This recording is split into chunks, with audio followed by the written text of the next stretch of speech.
Assalomu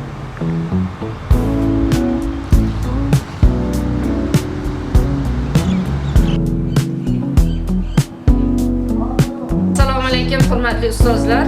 Bugungi darslarimiz jarayonida ko'rdingiz, mana shu kungacha ko'proq nazariy, amaliy jarayonlarda ko'rdik. Bugun aynan mana shu o'rganganlarimizni amaliy mashg'ulot orqali o'zimiz mustaqil bajarib ko'ramiz. Bu albatta deylik bizni nazariy olingan bilim ko'nikmalarimizni amaliyotda qo'llash kompetensiyasini shakllantirib beradi.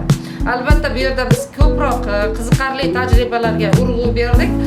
Bu kimyo faniga o'quvchilarimizni qiziqishini orttiradi. Assalomu alaykum hurmatli ustozlar. Bilamizki Yaponiyada darslar o'sha aprel oyidan boshlanadi. Bunga sabab sakura daraxtini gullashini ular belgi qilib olishgan. Biz hozir mana shu xorijiy tajribalarga asoslangan holatda sakura daraxtini tajribasini o'tkazib bermoqchimiz.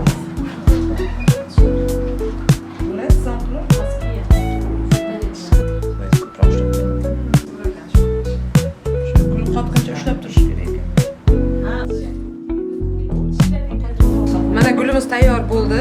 Bunda sham qancha sovigan sari qalin chiqyapti. Juda sovib qolsa ham qotib qolar ekan. Issig'ida guli parash bo'lib yaxshi o'nglamaydi. Qotgandan keyin qo'limiz og'rir ekan. Sakura daraxti. Hamma bolaga xavfsiz, hamma bola o'ziga daraxt topib qilsa bo'ladi. Assalomu alaykum hurmatli ustozlar. Bugungi laboratoriya mashg'ulotlarimizda biz sizlarga svetofor tajribasini ko'rsatib bermoqchimiz. Buning uchun bizga tubiya kolba, o'lchov stakani, idishda shakar, natriy gidroksid hamda kaliy permanganat kerak bo'ladi va suv. Kaliy permanganatni bilamiz biz, demak tibbiyotda antiseptik vositalar sifatida ishlatishimiz mumkin. Ozgina zarrachasi ham yetadi. Ikkinchi stakanimizga yana suv quyamiz. Endi bu 2 qoshiq shakar qo'shamiz.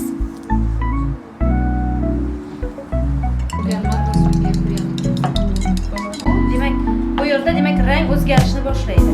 Maskarda mana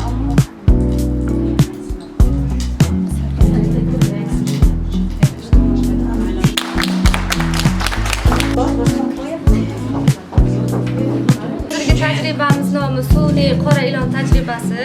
Bizga kerakli bo'ladigan narsalar mana oddiy qum, keyingisi spirt hamda bu aptekalarda doimiy sotiladi. Keyingisi shakar bilan natriy gidrokarbonat aralashmasi. Spirtimizni qumga sepib olamiz yaxshilab. Solib chiqamiz. Yonib turib nima chiqish kerak? Ilon chiqishi. Mayli u yongacha sizlar.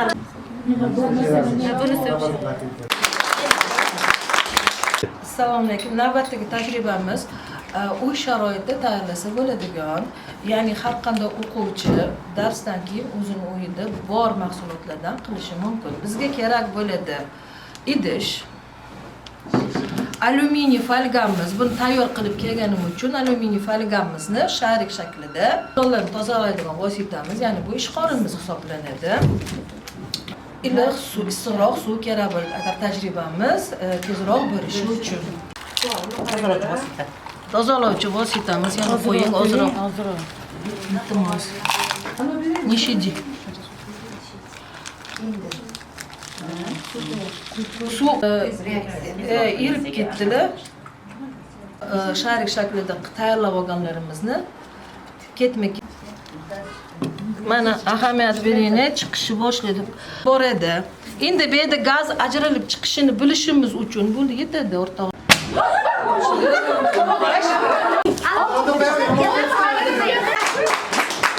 Endi mana gazimiz ajralib chiqishini faktdan bilishimiz.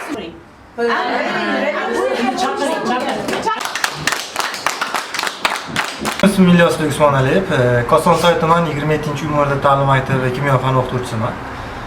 Mana bir oydirki Namangan viloyati pedagogik mahorat markazida 100 soatlik malaka oshirish kurslarini o'tayapmiz. Mana bugun ustozimiz Zohid og'ay bilan amaliy mashg'ulotlar o'tkazish kunini tashkilladik va o'zimiz bilan birga o'qiyotgan hamkasblarimiz bilan shunchaki uy sharoitida ham mahalliy sharoitda uchrashi mumkin bo'lgan mahsulotlardan ajoyib reaksiyalarni bajardik. Bolani yanada kimyoga qiziqtirish uchun oddiy mahsulotlardan qiziqarli tajribalarni bajardik va o'rtoqlashdik. Bu tajribalarni kelgusida maktabda albatta yana qo'llaymiz.